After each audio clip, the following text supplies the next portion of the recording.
ಹೊನ್ನಾವರದ ಸೂರ್ಯಾಸ್ತ.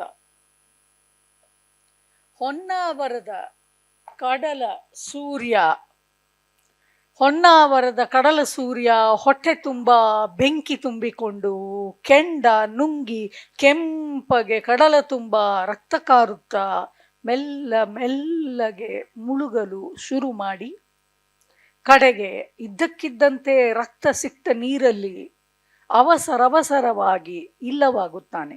ಹೀಗೆ 1 ಗಂಟೆ ಕಾಲ ಬಲಿಯಾಗುವ ಈ ಅಭಿನಯ ನೋಡಲು ಜನಸಂದಣಿ ಸೇರುತ್ತದೆ.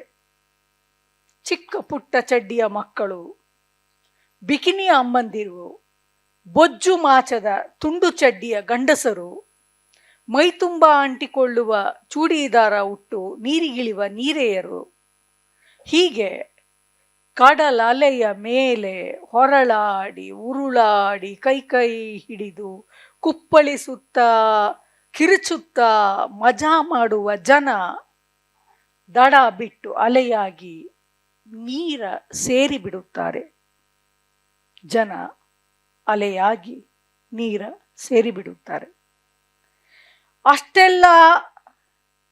ಅಷ್ಟೆಲ್ಲ ಹೆಜ್ಜೆ ಗುರುತುಗಳ ಅಳಿಸಿ ಓಡುವ ಅಲೆಗಳು ರಕ್ತದ ಪ್ರತಿಫಲನವನ್ನು ಅಳಿಸಲಾಗದೆ ಕೆಂಪಲ್ಲಿ ಓಕಳಿಯಾಡುತ್ತಾ ರಂಗೇರಿಸುತ್ತವೆ ಸೂರ್ಯನ ಭೀಭತ್ಸ ಕೊಲೆಯನ್ನ. ಭಟ್ಕಳದಿಂದ ಅಬ್ಬುವಿನ ಹೆಗಲೇರಿ ಕಡಲ ತಡಿಗೆ ಬಂದ ಕಂದಮ್ಮನಿಗೆ ಕೆಂಪು ಸೂರ್ಯನ ನೋಡುತ್ತಿದ್ದ ಉಮ್ಮ ಹೇಳುತ್ತಾಳೆ, ನೀರಿಗಿಳಿಯಬೇಡ ಮಗ, ಅಲೆಗಳು ಎಳಕೊಂಡು ಹೋದಾವು. ನಮಸ್ಕಾರ.